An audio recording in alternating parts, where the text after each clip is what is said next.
Olá, nós estamos dando continuidade então a esses vídeos sobre direito de sucessões, sobre herança. E nos primeiros vídeos nós vimos os herdeiros como os da linha reta descendente, os da linha reta ascendente e os colaterais na árvore de parentesco. Ocorre que no último vídeo nós já lembramos de um detalhe.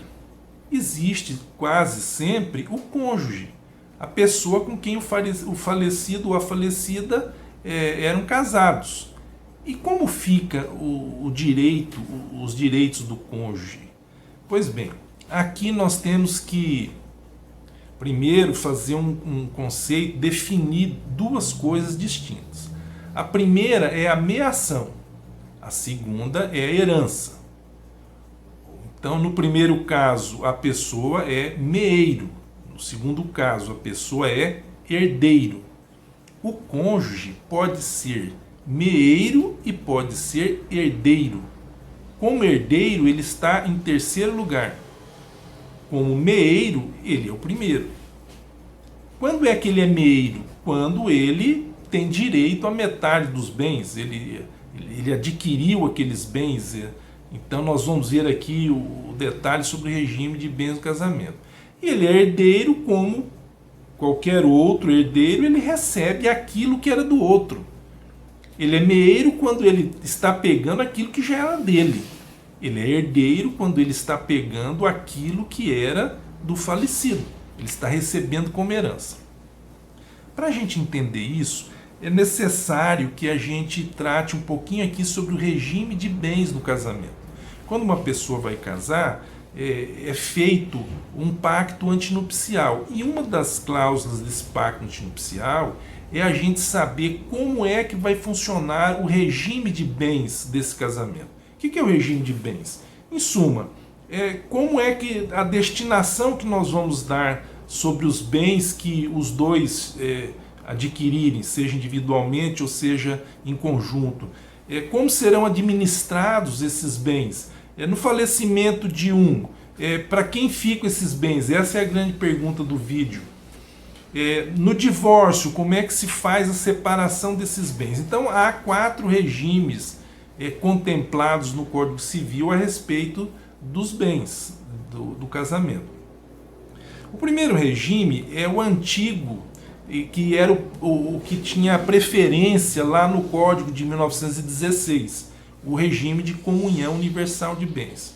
Esse regime é o seguinte: eu tinha bens antes de casar, eu adquiri bens depois do meu casamento. E aí a frase é: o que é meu é seu e o que é seu é meu. Mistura tudo, é um bloco só. E quando um de nós falece, você já tem a metade é sua, é a sua meação. Pois bem, o segundo regime de casamento é o que o Código de 2002 adotou agora como sendo o regime de bens principal. Qual é? O de comunhão parcial de bens. O que eu tinha antes do casamento é meu, o que eu adquiri depois do casamento é nosso, o que eu adquiri depois do casamento por herança ou por doação é meu. O que você adquiriu antes do casamento é seu. O que você adquiriu depois do casamento é nosso, mas o que você adquiriu por herança ou doação é seu. Então existe essa separação. Nós temos então um outro regime que é o de separação de bens. Olha como é que funciona durante a constância do casamento, ou seja, e aí a gente não está falando de direito das sucessões, mas sim de direito de família. Durante o casamento, aquilo que eu tinha é meu. Aquilo que eu adquiro depois do casamento é meu também. Aquilo que você tinha é seu, aquilo que você adquiriu depois do casamento é seu também. Eu então administro as minhas coisas, você administre as suas. E se nós divorciarmos, eu vou pegar as minhas coisas e vou embora, você vai pegar as suas e vai embora. Por outro lado, fazendo apenas uma ressalva, O regime de separação de bens, na verdade, ele tem duas figuras. O convencional, ou seja, eu sou livre, desimpedido, a minha nubente também, e a gente vai no cartório e diz nós queremos casar pelo regime de separação de bens. Esse regime de separação de bens, nós fazemos um pacto antinupcial e ele é chamado então o regime de separação de bens convencional. Mas existe o regime de separação de bens obrigatório. Então, em algumas circunstâncias, por exemplo, o cidadão é maior de 70 anos, é obrigatório que ele case pelo regime de separação de bens. E o quarto e último regime é o de participação final dos aquestos. O que vem a ser isso? É uma mistura do regime de comunhão parcial com o regime de separação de bens. Por quê?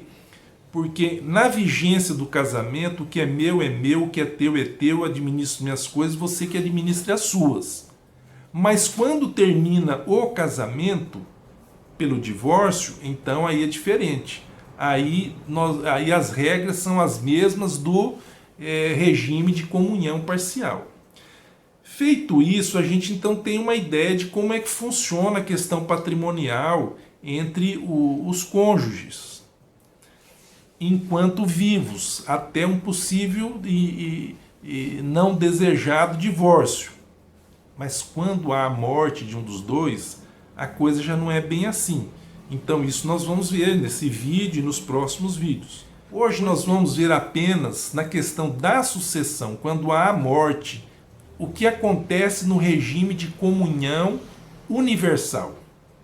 No regime de comunhão universal de bens, diz o artigo 1829, o inciso 1º do Código Civil, o seguinte: aos descendentes em concorrência com o cônjuge sobrevivente, salvo se casado este com o falecido no regime de comunhão universal. Vamos explicar isso aqui. Na ordem de vocação hereditária, quem são os herdeiros? Os descendentes em primeiro lugar, os ascendentes em segundo lugar e o cônjuge em terceiro lugar. Só que o código aqui diz que o cônjuge, ele herda com os herdeiros descendentes, de forma concorrente, ou seja, ele recebe alguma coisa. Agora, ele está fazendo uma ressalva, olha, no caso do casal ser casado pelo regime de comunhão universal de bens, aí ele não é herdeiro coisa nenhuma. Ele não vai herdar concorrentemente com os descendentes coisíssima nenhuma. Por quê? Porque ele já recebe a metade. A metade da herança é dele, mas não como herdeiro, como meeiro. Ele está recebendo a parte dele na meação. Nós vamos ver então nos próximos vídeos como é que se trata nos casamentos feitos pelos demais regimes e qual é a consequência disso no direito de sucessões. Um abraço e até o próximo vídeo.